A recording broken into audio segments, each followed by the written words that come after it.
welcome to our Week 2 edition of NFL Chat this season.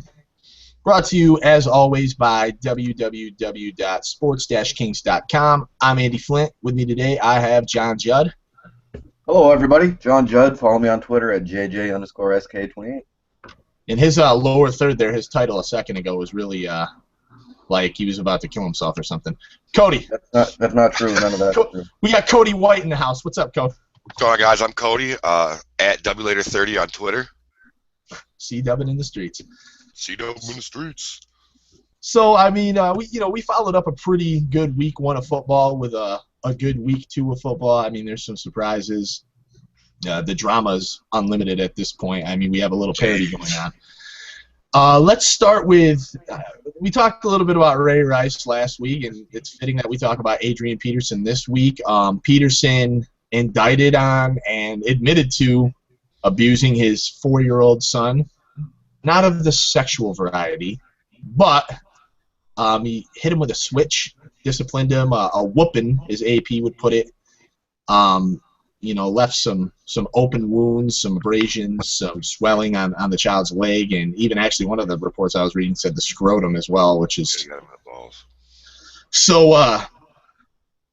In light of this, AP was deactivated last week, but ultimately reactivated and is supposed to play next week in next week's match, or this week's matchup, excuse me.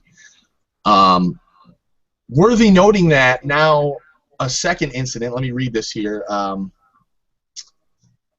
Friday was when he was indicted for the first incident. Monday now, it's another child who was then 4 years old of his, who was left with a scar, and it was I think it was above the right eye is where I saw it, from another one of these famous AP whoopings from last. It was June 2013 is when it was. And there were some text messages where Peterson totally acknowledged it. At first, he told the baby mama that the kid hit his face in the car seat, and then she even asked, was it a whooping or something of that? I'm paraphrasing here. Like she knew about these whoopings that Adrian Peterson gives. I'll get my take at the end here. We'll go to you first, John. What do you think about this whole saga here? Man, I think it's ridiculous. I feel like half the NFL is either on drugs, suspended, waiting to be suspended, or in jail. It's like it's something new every week. It's ridiculous. I think AP. I don't think he's that bad. I mean, you should be able to choose how to discipline your own kid, and not get scrutinized or anything because of that. I know it's really excessive, but you can't beat their ass though. I mean, but it's his kid, and I feel like he feels justified, and I don't see anything wrong with disciplining your own kid. If he was a bit excessive, sure, but it's his family and his personal life, and he wasn't doing drugs or killing anyone, so he was disciplining his kid. That's what I think. All right, Code. Let's hear what you got to say here, man. Well, as far as the testicle thing goes on, that the text message he sent, that was he said to the baby mama that he was trying to whoop him in the leg and he missed and hit him and felt really bad about that. So that was obviously an accident. That was what in one of the text messages he wrote to his mom. AP's a Southern boy. He's from Texas. Obviously, we know how in the South things are handled differently. You know, you mouth off, you get a whoop. That whooping. Yeah, he went a little overboard. I think the second one was something to do. He hit the kid. Was giving the kid the whooping. The kid hit his head off the car seat or something and got a big gash. I'm flabbergasted the NFL is not stepping in right away and doing something. I know he hasn't been convicted yet, but after this whole Ray Rice thing and then Greg Hardy for the Carolina Panthers, all this, I can't believe the NFL is not doing anything. And they're letting AP be released. They didn't play on Sunday because that's the biggest storyline now. It's not that he's done this. Now everybody, same people from last week that were talking about that don't know anything about sports, talking about Ray Rice and how he should never, be able to play again. Are now back at it with AP, and it's really looking like a bad thing for the NFL right now. Listen, I've heard what you both have to say. I think for me personally, it does kind of touches home a little bit because I am a father. I do have children. I believe in punishing your kids. I just don't believe that this is proper punishing. As far as taking it too far, it's completely taken too far.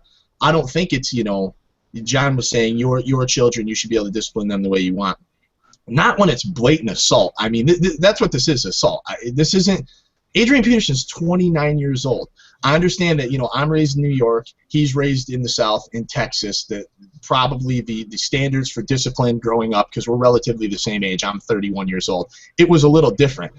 But, man, even when I was a kid, and you're talking, I'm a couple years ahead of Adrian Peterson in this life cycle thing, like that stuff wasn't appropriate then. I mean, to hit with a switch, you're talking back when, like, our parents were growing up. Like, you're talking people who were in their 50s and 60s who had to go pick a switch off of a tree or a bush and get a licking out back. Like, that stuff wasn't happening in the 80s when we were growing up. Like, I was never once told by anybody, even like my grandparents who were older school than that, go get a stick, you're getting a licking. Like that. I mean, listen, we don't use, we don't use a ton of lead-based paints anymore. We're not arming the walls with asbestos. Kids aren't smoking Marlboros when they're 12. You can't whoop a kid with a stick. You can't, you just can't do it. And I want to clear the air. I'm not saying what he did was okay. I'm saying that he is not a child. He's not saying he's going out there trying to beat his child because he has a thing where he's got to, he's got this mental illness. He's got to beat his child. He was trying to discipline his child. I don't agree with how he disciplined him. It was way too overboard. I mean, when you discipline a child, you can't miss the kid's leg and hit him in the testicles. That's not okay. That's terrible. You can't hit him so hard that he bats his head off of a car seat. That's terrible. I'm a father also. I completely disagree with how he did it. But I can see where AP is coming from when he's saying I'm not a child abuser, that I was just disciplining my kids. It was way overboard for the way he disciplined them. But then again, you mentioned it, though, but back in the 60s and 70s, and maybe even the early 80s, because I remember my older sister used to get, it wasn't a switch, it was a wooden spoon. You do something wrong, you get beat with a wooden spoon. Because we didn't have, good old whipping switches around here, I don't think is the only reason why. But, I mean, that was a norm back in the day. And that's what people got whooped on. And that's how you got, and I guarantee you get hit with a switch 2 or 3 times. Whatever you did to get hit with that switch, you probably weren't going to come back and do it again. And well, the problem is, though, in 2014, when you get hit with a switch, you call the police. Yeah, because it's.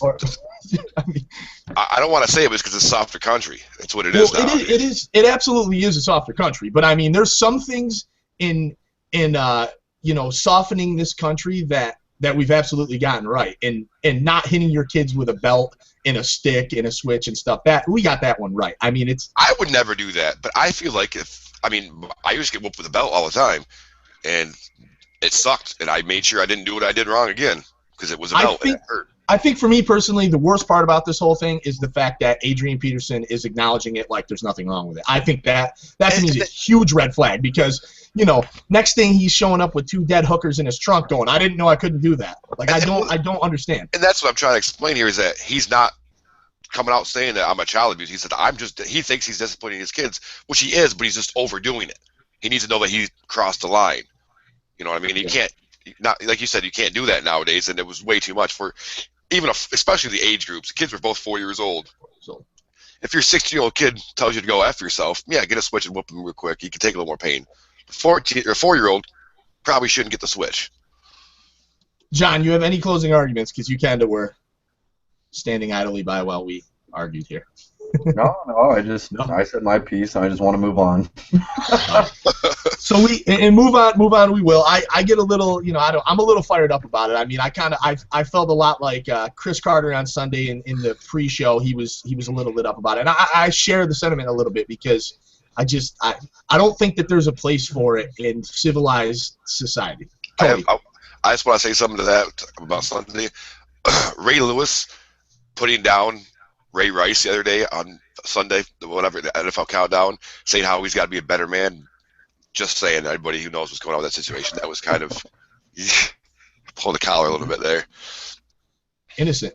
OJ innocent. All right, so let's jump into the second part of this segment here, the second segment. We're going to be talking about RG3 or RGIII, as he has been dubbed, although this wasn't even the case this time. He hurt that ankle, dislocated the ankle.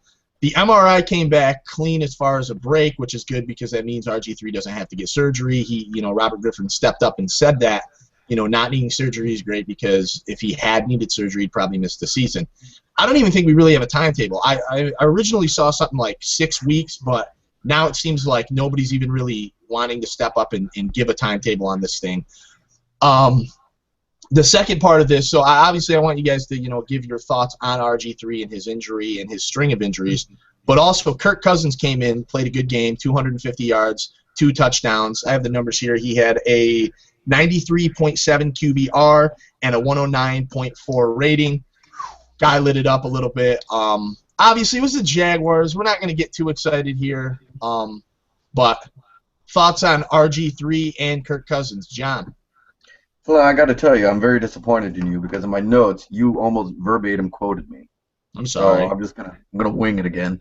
No, I think an educated winging. What? An educated winging because you did know that. Yes, because I still tried. I tried. No, I think they need to bench RG3 permanently, even if he's healthy. I think Kirk Cousins is a quarterback of the future there. I think he's a far better quarterback than RG3, and he proved. He hasn't played a lot, but I think he can stay healthy and he can put up better numbers than RG3. I just think he's an all-around better quarterback. So I think RG3 should maybe be looking around the other teams in the NFL because I think Kirk Cousins is the one that's going to stick around there from now on. Cody. It's a bad injury. I mean, I got a timetable for the injury itself is usually 6 to 10 weeks. The way they're talking about it, because it's the Redskins, they're probably going to keep him out of the season just because they want to heal him 100%. Everybody around the locker room, is talking about just let him stay out the rest of the season. Now the problem with RG3 is now he's got the label on his back. He's injury prone. The knee surgeries and now the ankle. Luckily, he doesn't have to have surgery for it, but still, it was a non-contact injury. Just jumped and fell on it. It's not looking good for RG3's future. I don't think. I think John's got the nail on the head. It's early in the season. If Kirk Cousins does really well, brings him to the playoffs, wins a few playoff games maybe, who says next year when RG3 comes back, they don't have a competition at training camp and Kirk Cousins wins? I mean, this is the worst thing we have for RG3 right now, I think, and maybe the best thing for the Redskins. I think the part where RG3 gets lucky is the fact that I don't think Kirk Cousins has any shot of leading those guys to the playoffs because I think that team is still very much under construction. Again, it's hard to say after they score 165 points on the Jaguars this last week. I pretty much had that game side by side with my game, and I was watching. John, you were there. I don't remember. Yeah, John doesn't remember anything. Your hashtag should be blacked out drunk. But I saw the injury when it happened. I saw the replay 45 times, and then I kind of watched his cousin shredded the Jags. And again, I don't want to get too excited about the shredding of the Jags, but Cousins really is that more traditional. He can stand in the pocket. He's a good passer. He does have a little mobility, too. I think you're kind of hard-pressed to find quarterbacks that have come out in the last few years who don't have a little bit of mobility. Blake Bortles could be that guy because I don't really like his running game. Plus, I mean, he might not even take the field this year after Henny got sacked 10 times last week. As far as the Cousins RG3 thing goes, is I think, RG3 has it in his corner that I don't think the Skins will make the playoffs. But, yeah, a competition in training camp next year, if RG3 happens to miss the entire season, is certainly something that's probably on the plate for Washington. Did you guys notice that we've kind of 3 years ago, a running quarterback like an RG3 and then Cam and Kaepernick and even Russell Wilson scrambling around a little bit. And actually, you can even throw Andrew Luck into that. Like, everybody was nuts about that. That was the rage for probably 10 seconds. Yeah. And now, like, all these guys, if you look at Kaepernick and Cam Newton, and I mean, Russell Wilson didn't run as much, but Kaepernick and Cam Newton are the two guys I'm mainly looking at. Like, these coaches and these coordinators have, like, kind of settled these guys down and are trying to make them more of a pocket threat, pass-first type guys. I mean, you see them running, and as where they just would have taken off with the first down, 5 yards in front of them, now they're trying to look upfield to still make that pass until the last second. And I think, that was always the way it was going to be. It's kind of like the Wildcat. Things come and they pass. And there's a reason we weren't utilizing, the read option and stuff like that for years and years and years in the NFL. It's because it's a college thing. It doesn't really work as well. You guys have a thought on this, on the mobile quarterback type thing? Yeah, honestly, it was a huge rage. I would say even 2 years ago is when it really got big with Russell Wilson coming in. Like you said, Andrew Luck is real good scrambler. He used to always get the first downs he could on his feet. Kaepernick. I think it's got to the point now where it was the new fad. it ruined you know, you little read option here, some little roll out, kick out, go to the side and run. Defense has now figured out that, okay, if I hit the quarterback really hard one time on a run, it's going to scare the personnel and the coaches to say, okay. And these dudes don't slide. Yeah, nobody slides. They just dive head first. Russell Wilson slides. No, there's quarterbacks, but I'm talking like guys like Cam and like Geno Smith plows into defenders. Like, what is this dude doing? And so, I mean, I think that's part of it. Is the defense is kind of figured out what to do to stop that from happening. Because defense always has to adjust. Every year there's a new fad, there's a new something that's going on. They got to adjust. So I think the other part too is injuries. I mean, you can't be a long time career quarterback if you're diving into that pile. If you're running 20 yards, getting crushed by a corner or linebacker come across the middle, you don't have that career. I mean, Russell's been pretty good about not getting injured with it and avoiding it. But you got Cam with the ribs and the ankle. You got RG3. It's just been destroyed everywhere. I mean, Kaepernick's probably going to get it. Geno's going to get it eventually. It's just a matter of time, really. So I think it's just the new thing is go back to traditional, protect the guy in the pocket.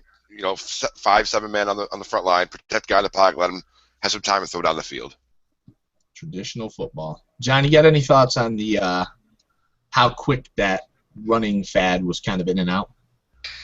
Yeah, it was, but I'm not saying this as a Seattle fan. I swear to Christ. Which means he's saying it as a Seattle fan. If you look at Seattle, they do it right. They still run it like 4 or 5 times a game, and they do it right. Russell's never been hurt. It's helped our running game. It's opened up our passing game. It's just we still do it, and I don't think anybody notices that anymore. And we're doing it well. The other thing is, I gotta say, I was gonna go back to Kirk Cousins real fast. I'm kind of worried that he's gonna be the next Matt Flynn. Like I do think he's the anointed one there, and he should be like the starter. I'm scared though, like he's gonna get this chance and just like completely tank. He's gonna get that huge contract and like. Bleh. The problem with Matt Flynn though is like, and a lot of people don't remember, and I guess if you're out of division, you wouldn't really remember, but that he had his breakout game against my Lions, and there was no moving in that game. Like Green Bay was locked into the division, and the Lions were locked into a wild card. Like neither of them could fluctuate. So when that happened with Flynn, when he broke the Green Bay's like franchise passing record for yards in a game, he did it against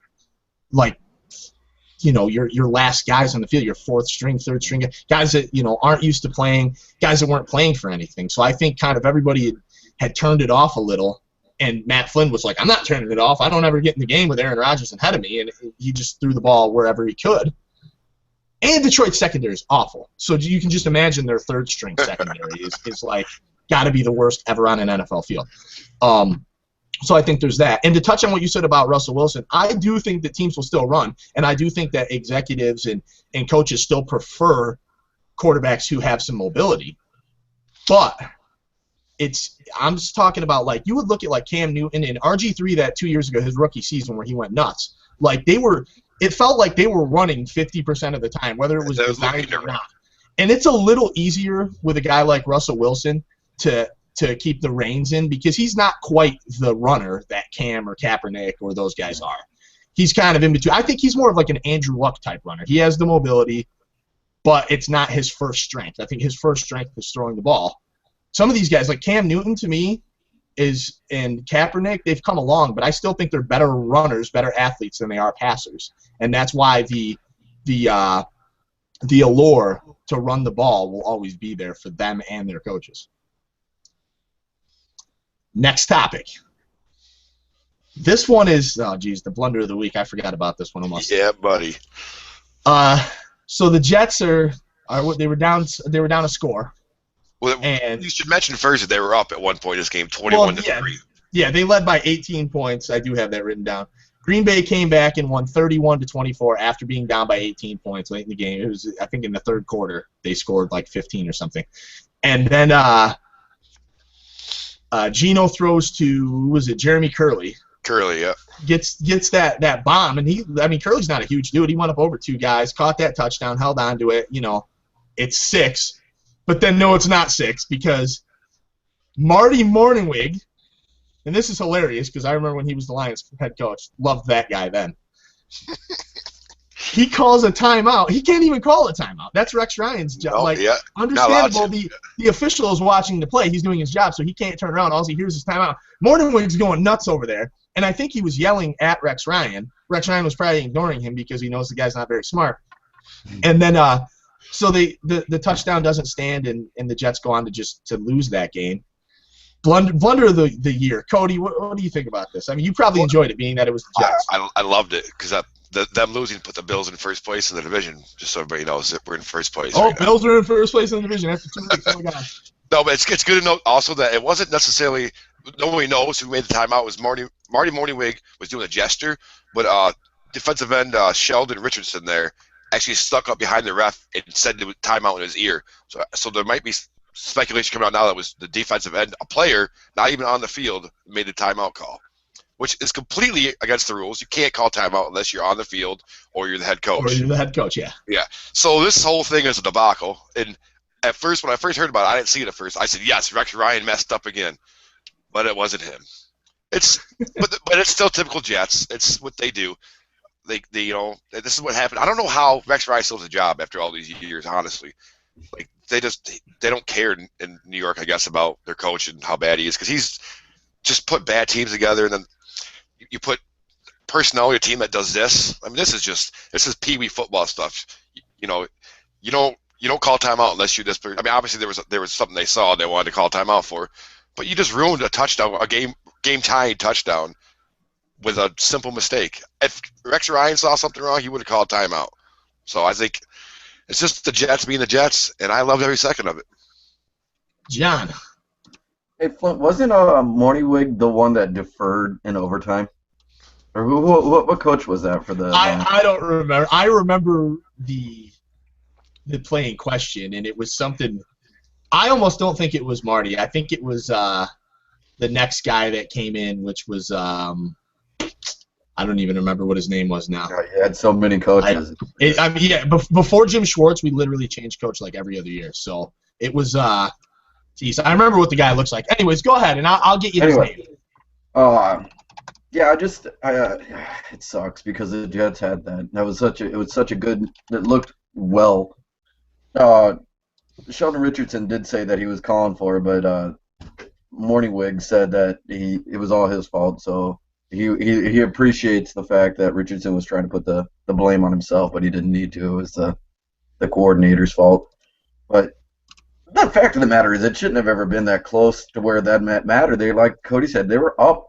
They were up by a decent amount, and Packers came back. I think that's what's more important than this blown blunder play thing, whatever people are going to call it.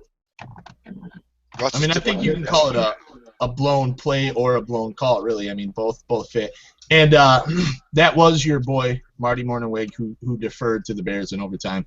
I thought it was Rod Marinelli, the guy who ended up coming in, who led them to 0-16. Actually, we're gonna call that 4-16 because they swept the preseason. But either way, yeah, it's a huge mistake. And actually, Cody, I kind of disagree. I think I like what Rex Ryan has done as he's been the Jets coach. I mean, he went to the playoffs with Mark Sanchez. I don't think a lot of coaches could do that. He's always kind of managed to, have a stout running game. They've had an okay defense. I mean, I think at the end of the day, though, it's really been their offense in the passing game. No wide receivers, no quarterbacks. That's limited them. I mean, they've done a good job with the running game on and off, but I think it's hard if you have nobody that can throw the ball and nobody who can catch the ball. And when you have Mark Sanchez fumbling off of his own guys, I mean, it's stuff like that. I think that's the reason, though, honestly, if that's the question asked, I think that's the reason Rex Ryan keeps getting the benefit of the doubt, because they do see what he's done with limited personnel. And I mean, these things happen in the NFL with this timeout call. It really stinks for them that the touchdown was thrown. I don't think we'd be making a huge deal of this if he had thrown an incomplete pass on that play. It was a tough catch. Nobody likes to see hard work wasted, I think is probably the key. Let's go into, I mean, we're done with the topics, the real topics. Let's jump into a little fantasy football segment. I know people love fantasy football. I actually had a couple people ask me, like, why don't you guys talk about fantasy football? It's kind of tricky to talk about fantasy football with 3 people. I mean, it's a little easier to go over the news, so we'll give you guys like a fantasy topic. one of the things that's happened in fantasy football this year, at least the guys on my teams, are the fact that like some of these stud players just aren't showing up. And last week, week 2, we had some, there's a lot of big name guys who you probably drafted in the first or the second or the third round even, and they just haven't, delivered. So let's go around the table real quick, and we'll just get one guy, and it has to be obviously somebody who's going to make an impact. I don't want somebody talking about how they, you think Geno Smith's going to have a big week, but one of those guys you probably drafted in the first, let's say 4 or 5 rounds, who you think, had a bad week 2 or even a bad week 1 and 2, but they're going to turn it around and maybe bring 20, 25 points this week or more. Cody, we'll go to you first. Well, minus injuries to people like Jamal Charles and A.J. Green, who are obviously first-round picks. You can't really count that as having a bad week. That kind of stinks. Jamal Charles did have a wretched first week too. Yeah, he did. That's true. So I wouldn't hate on you for picking him. But he also only got the ball 9 times. They only went to 9 times. Excuses when you're on my team, pal. So, anyways, the player I'm picking is going to be Tom Brady. The first 2 weeks he had, week 1 he had, I think, in a non-PPR league he had 10.2, and this week he had 12 point something. I don't know how my scoring goes in my league. It was low. It was not. I don't think he's thrown over 200 yards yet. Maybe a couple TDs, and he's played 2. The Dolphins, I guess, played them well, but 2 dismal teams. Really not good teams that he should put up Tom Brady numbers at. This week going into Oakland, I'm pretty sure he's probably going to go for 35 points. I can't see how he does it against Oakland's defense. I think they just tear him apart, and Tom Brady has his best week of the year so far this week. 35 points? Is that what you're giving him? Yeah. He's just going to go 400 yards, 3 TDs, maybe even a bootleg. It's funny to me that I almost questioned 35 points out of Brady. It seems crazy. I think he's fully capable of doing it, but it seems like, I don't know because I didn't own him last year, but I know he kind of struggled in fantasy, in terms of fantasy. So it almost, to me, it's like Tom Brady scoring 35 points seems like something that just doesn't even happen. Their run game has gotten a lot better over the last few years. It'll got to depend on the passing. So, he's not a fantasy god anymore like he used to be, but I still think after putting 2 weeks up of no numbers, I think he's going to look at Belichick and say, I want to throw the ball 55 times this week. We'll see what happens after that. You could definitely be onto something. John, who's your pick to go off this week? Well, before I go and do that, when you have 2 bad weeks, maybe it's time to retire, Tom. I'm just saying. When you suck, it's time to go. Anyway, I'm going to say Torrey Smith, the wide receiver from the Ravens. 1 catch for 10 yards last week. One catch. This guy had a pretty good guy. 1,128 points or yards last season receiving, and then Flacco said he assures that Smith will have 100 catches this season. So I don't know. He's playing Cleveland. They're playing Cleveland. I think Torrey Smith has a decent game. He's a 2-headed monster there in receiver with the Smiths. So we'll see. I'm not laughing at you for the pick. I'm laughing about the coach's comment of 100 catches. Last year, I was sold. They sold me C.J. Spiller on this platter, and the platter said we're going to run him until he throws up. And even the logical portion of my brain was saying, well, you can't run until he throws up when you're down by 20. But I took the waiver. I picked him up anyways, 5th or 6th overall. This year, John, you're in the same league with me. My draft got disconnected for a second when it was my pick in the 5th round, and it drafted me Torrey Smith, who's lived on my bench both weeks, rightfully so. But back to the Brady thing real quick. He only has 398 yards and 2 touchdowns in 2 games, and that's super un-Brady-like. We're not used to that stuff. So I actually think that that's going to be a really good pick because he might not get 35, but I was thinking more 20 to 25 or better. And I think he'll probably get that against Oakland this week. Hopefully they don't get up too much too early, or else they'll probably run the ball with their 14 different running backs. My pick for the week is Matt Forte of the Chicago Bears. I hope so. If you own Forte, depending on the league, if it's a standard league, he got you about 3 points this past week. If you own Forte in a point per reception league, he might have gotten you 7 points. Either way, under 10 for the guy who was pretty much unanimously ranked as the number 4 or maybe even number 5 overall fantasy player. Getting you, a few points a week is definitely not going to cut it. listen to me, I speak from experience. I own Jamal Charles as the 4th overall pick in one of my leagues, and he's gotten me 7 points in 2 weeks. So I like Forte. I like the matchup, even though it's against the Jets, who I do think have a kind of a strong defense. It's on Monday night, the big stage. I think Forte is going to go out there and press, and I think he's a lock for 25 points this week. Any thoughts on the Forte pick, guys? I hope so. That's all I got to say. Very solid. Good stuff. All right, so let's now do what we did last week, and we'll give our game of the week predictions for this week. I don't exactly remember. I didn't watch the show to see. I meant to before we started, but I got a little busy. Who everybody picked. I know that I took the Ravens-Steelers, which kind of wound up to be one of the worst matchups of the week. That Thursday night game disappoints me. I'm calling their rivalry dead right now. They're done. Dead to me. I did the Falcons game, which was awful good. too. Yeah. Yeah. And then John, who did you pick? Bears Niners, which was that was better. Okay. Yeah. That was, I guess John wins if we're keeping score. Oh God. But you lose with that faux hawk. And that deep V-neck. So let's go with the game of the week this week, and John, we'll go to you first. Who you got, man? Super Bowl rematch, Broncos-Seahawks in Seattle. And it's not a primetime game in any way. You'd think it would be, but it's not. I think Seattle bounces back, and they're going to play at home, and we're just going to embarrass the Broncos again. And I think it's going to be great. I think it's going to be a great game for the Seahawks. Now, it's going to be a great game for America. I don't know if you said it on the show last week, but you definitely said to me sometime in passing that you thought Denver would win that game, didn't you? I don't recall that.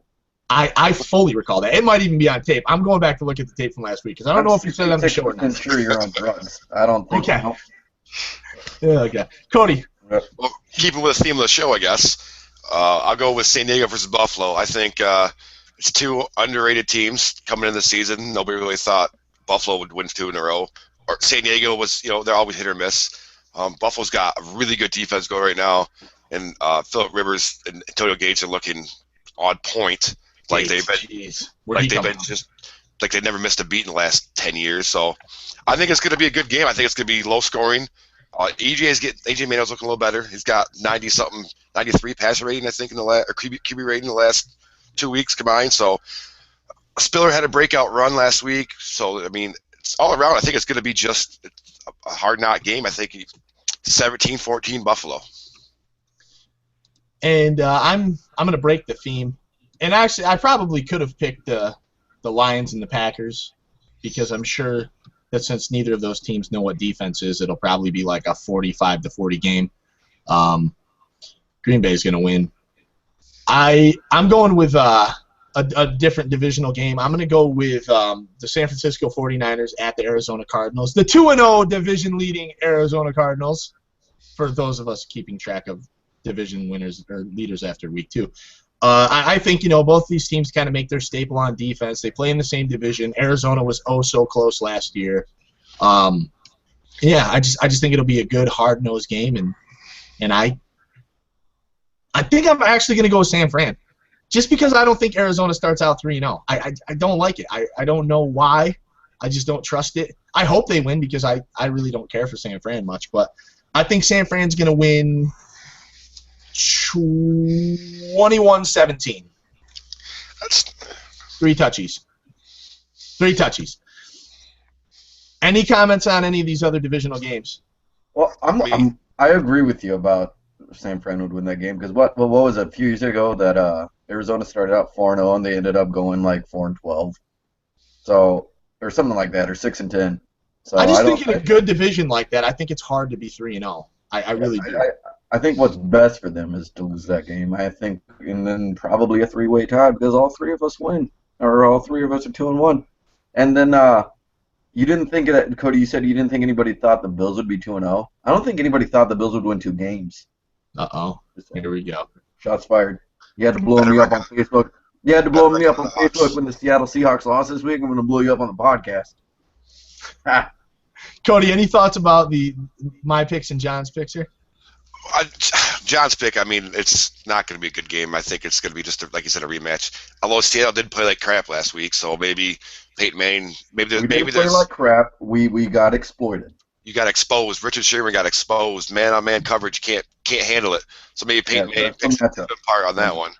So Flint, I think your pick is another great one, but I'm going to go with Arizona. Same score though, 21-17 Arizona though. I think they got it. That. I think it can go either way. I mean, honestly, I think it can go either way. I think it's a close matchup. Arizona is at home, playing down in the UFO there in the desert, and San Fran's look kind of Jekyll and Hyde. I don't really, I don't necessarily know because you go out there, you make a statement after everybody thought you had a terrible preseason, you took a step back and you just beat down the Cowboys, and then you face the Bears, who the Bears are a good team. I think honestly, and to take nothing away from anyone, I feel like I still would call them a more talented team than the Bills, despite losing. I think the Bears are, to me, the Bears are like a top 10 NFL team this year, but they're not necessarily playing that way. And I think for them to regain their footing and beat San Fran after San Fran wins one was saying something, was a big game. But yeah, I don't know. For some reason, I just feel the 49ers are going to beat the Cardinals, and I think for any team to start 3-0 is kind of tough. The odds are just against it. I mean, and you said hit the nail on the head when you said the Jekyll and Hyde, the Niners, but they're not Jekyll and Hyde from like quarter to quarter. They're Jekyll and Hyde from one drive to the next, which makes me. I don't think they can string together enough to beat a good team like the Bears, the Cardinals. Sorry, I'm still in last week. The Cardinals. Well, and I mean, another thing to me is the fact that we don't know what's going on with Carson Palmer. Not play, so I feel like that's a big red flag if you're the Cardinals. Anyways, any final thoughts, guys, going into week 3? Nope. Love football so far. It wouldn't shock me after 2 weeks if you go to the postseason and San Diego makes some noise. Not because they beat my Seahawks, but because I watched that game and they just look really good. And I think they surprise anyone this season. I think they make a deep run. They look good. They look really good. My final thought would be I want to shout out my Detroit Lions defense, and I want to urge you to not play zone defense against Aaron Rodgers and the Packers like you did last week against Cam Newton and the Carolina Panthers. You will give up 60 in those schemes. Thank you for tuning in. Make sure you go over to www.sports-kings.com. Check out all our work there. Hit us up here on YouTube. Subscribe to the page. Tell your friends. Leave us some comments. Until next week, have a great NFL Sunday.